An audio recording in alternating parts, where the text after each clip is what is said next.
제가 최고의 가치로 생각하는, 최고의 경지로 생각하는 연주의 느낌, 제가 가질 수 있는 느낌의 정점은 항상 제 자신이 사라지고 악기도 사라지고, 그것이 피아노 소리일 필요도 없어요. 그건 어떤 메시지나 어떤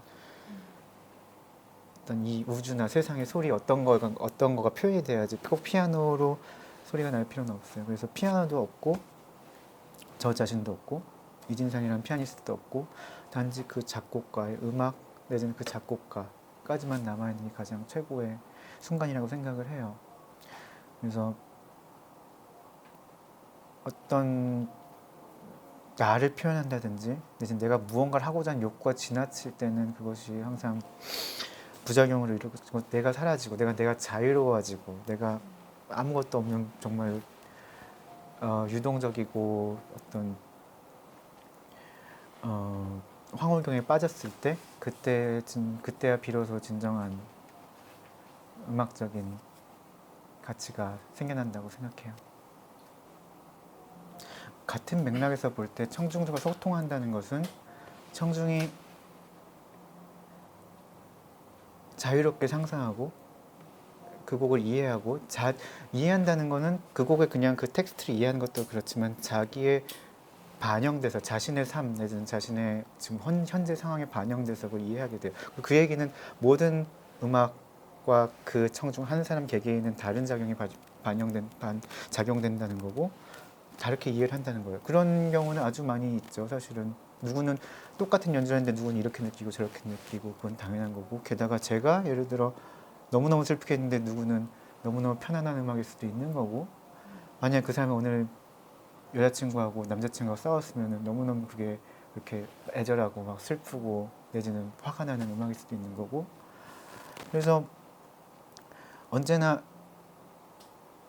제가 잘 쳤다고 청중들이 환호하거나 제가 잘 치게 느낀다고, 제가 만족한다고 청중들이 좋아하는 것도 아니고, 제가 불만족스럽고 오늘은 연주는 정말 만족스럽지 않고 거의 실패야 그렇게 생각해도 청중은 너무너무 그거에 대해서 그날 특히 더 환호하고 내지는 더 느낄 수가 있는 거예요. 그거는 저희가 어떻게 할 수 없는 영역이고, 연주자의 궁극적인 목적은 청중을 자유롭게 상상할 수 있게 해줘야 되는 것 같아요. 그 얘기는 다시 얘기해서 사실 악보 그대로 작곡자의 메시지만을 얘기해야 돼. 하지만 가장 청중들이 상상할 수 있는 그런 상상력 확장할 수 있는 가능성을 넓혀줘야 돼요. 그래서 저는 청중이 자유롭게 느끼고 상상할 수 있는 그런 연주가 좋은 소통이라고 생각합니다. 네. 공장에 간 피아니스트라고 아주 특이한 이력으로 그렇게 알려지기도 했는데, 오히려 저는 그게 특이한 게 아니고 그 피아노를 치는 사람이 피아노가 만들어지는 과정, 내지 소리가 어떻게 만들어지는 과정을 모르는 것이 더 특이하다고 볼 수도 있다고 생각을 해요. 저에게는 너무나 당연한 일이고, 마치 바이올리니스트가 자기 악기 조율 직접 하고 어떻게 더 좋은 소리 날지 그렇게 관리를 하고, 성악가가 자기 몸, 자기 목소리, 자기 컨디션 조절하듯이 피아니스트 똑같이 그렇게 해야 된다고 항상 저는 생각을 하고 있었어요. 그래서 좋은 기회에 스타인웨이 공장에 가서 공부할 수 있는 기회가 돼가지고 공부를 시작하게 된 거예요. 그거는 정말로 너무나 값진 경험이었고, 많은 걸 정말 연주를 위해서도 내지는 정말 테크닉적인 그런 제작에 대해서도 많이 공부를 할 수 있었지만, 연주를 위해서도 정말 큰 도움이 됐다고 생각을 합니다. 하는 연주회를 위해서는 좋은 피아니스트가 필요하고, 좋은 악기가 필요하고, 좋은 홀도 필요하고, 좋은 프로그램, 그리고 좋은 관중도 필요하겠죠. 그리고 또 좋은 피아노 테크니션, 그 피아노 테크니션은 이제 한 악기를 담당하는 한 카테고리라고 볼 수 있는데, 그게 모든 게 맞아 떨어져야 되고 모두가 최상의 실력을 발휘해야 될 그때만이 가장 좋은 연주를 만들어낼 수 있다고 생각하고, 그 기회가 사실 흔치 않아요. 정말 모든 게 우연히 일치로 떨어져야 돼요. 근데 그거를 위해서 우리가 언제나 노력을 하고 있는 건데, 일단 관중과 홀과 그런 거는 이제 연주 당일 라이브에서 만들어지는 거고, 연주를 준비하는 과정에서 필요한 건 피아니스트가 공부를 하는 그런 연습을 하고 공부하는 과정과 악기가 만들어지고 악기를 지금 오늘 연주를 위해서 어떻게 준비를 하는지, 그 협업이 이제 중요하다고 생각하는데, 저는 사실 그래서 협업을 하려면 같은 언어가 필요를 해요. 같은 언어가 필요한데 피아니스트의 언어와 테크니션의 언어는 너무너무 달라요. 예를 들어 이 피아노가 소리가 너무 딱딱해요.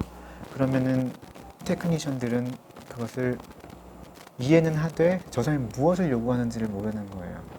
똑같이 딱딱하지 않으려면 물렁할 수도 있고, 내지는 다른 방식으로 그걸 이해할 수도 있어요. 뭐가 있을까요? 물렁하기, 내지는 탄력 있게 만들 수도 있고, 내지는 먹먹하게 만들 수도 있고, 아니면 그냥 그 자체를 그냥 소프트하게 만들 수도 있단 말이에요. 그래서 그런 언어 자체가 너무너무 다르기 때문에, 예를 들어 그거 뭐 국을 먹는데, 국을 하나 먹는데 맛이 좀 밋밋한 것 같아요. 내지는 맛이 좀 마일드한 거, 조금 더 싼 맛, 조금 더 그런 맛이 필요해요. 그러면 그게 거기에 이제 소금을 타는 요리사가 있고 간장을 타는 요리사가 있을 거란 말이에요. 그러면 이제 그거에 대해서 항상 나는 소금을 솔직히 원했는데 나는 그래서 밋밋하다고 얘기했을 뿐인데 간장이 부어졌어요. 그러면 이제 그건 결과는 이제 말도 안 되는 결과가 일어나게 되는 거죠. 서로 불만족스럽고. 저는 이제 어떻게 하면 내가 그 테크니션과 좋은 대화를 할 수 있을까? 그걸 위해서 제가 이걸 공부했었던 것 같아요.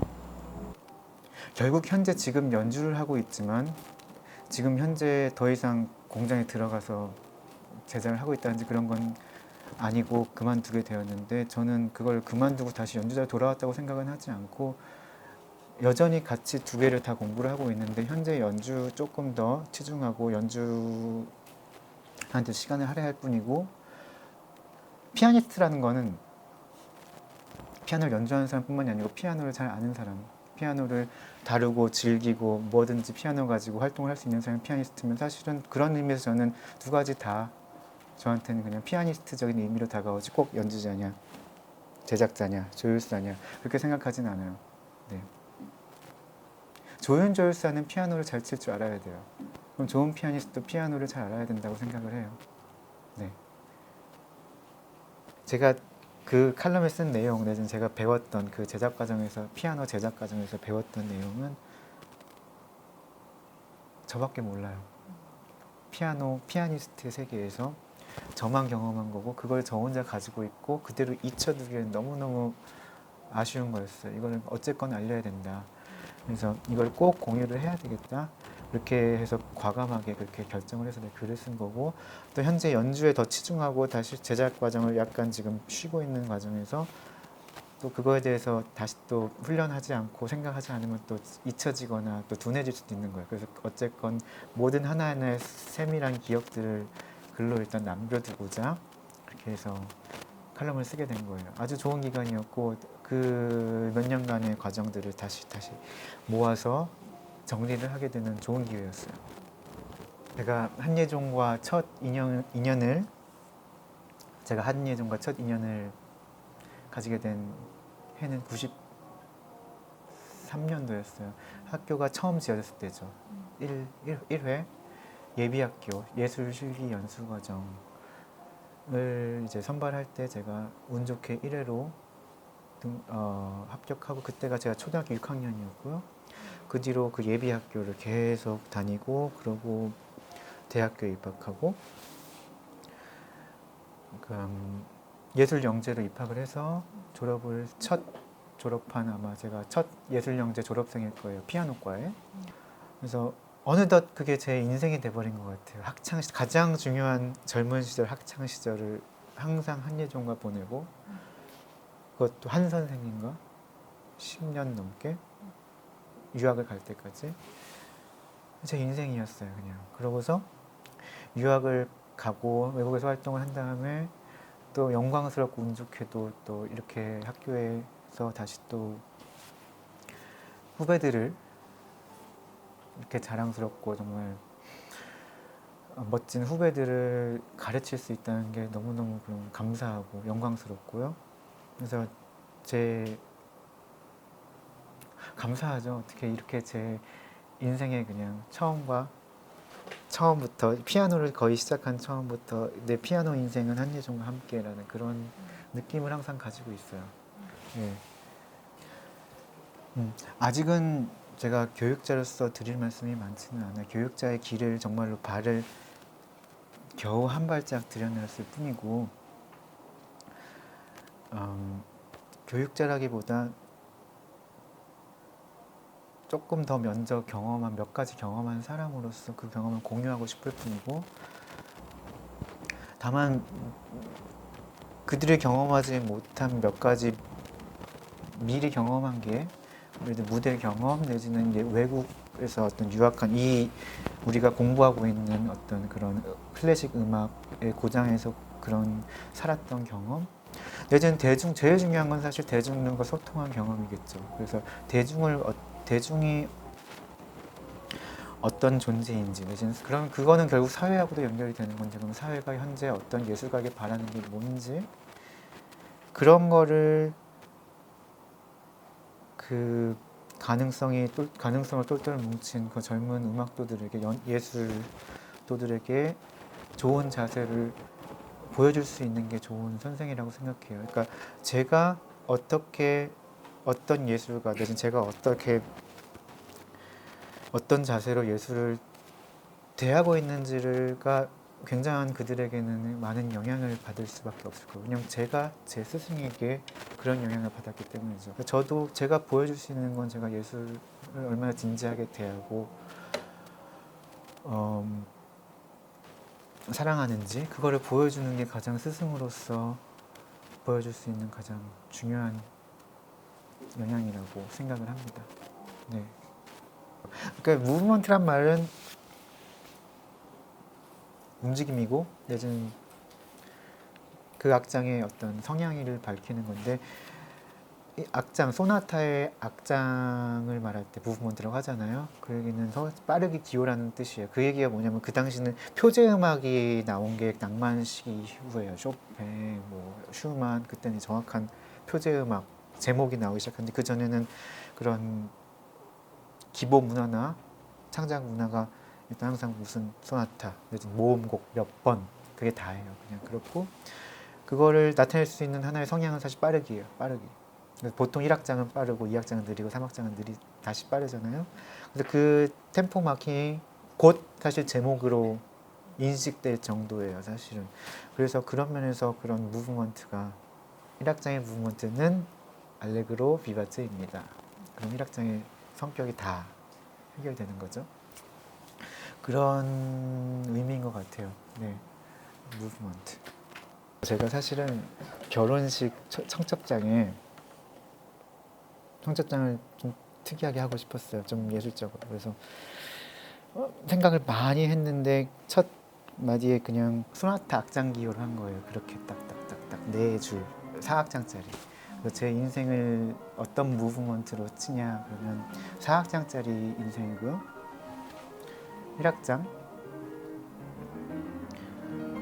빠르고 생기 있게, 2악장 편안하고 우아하게, 3악장은 듀엣이에요. 듀엣.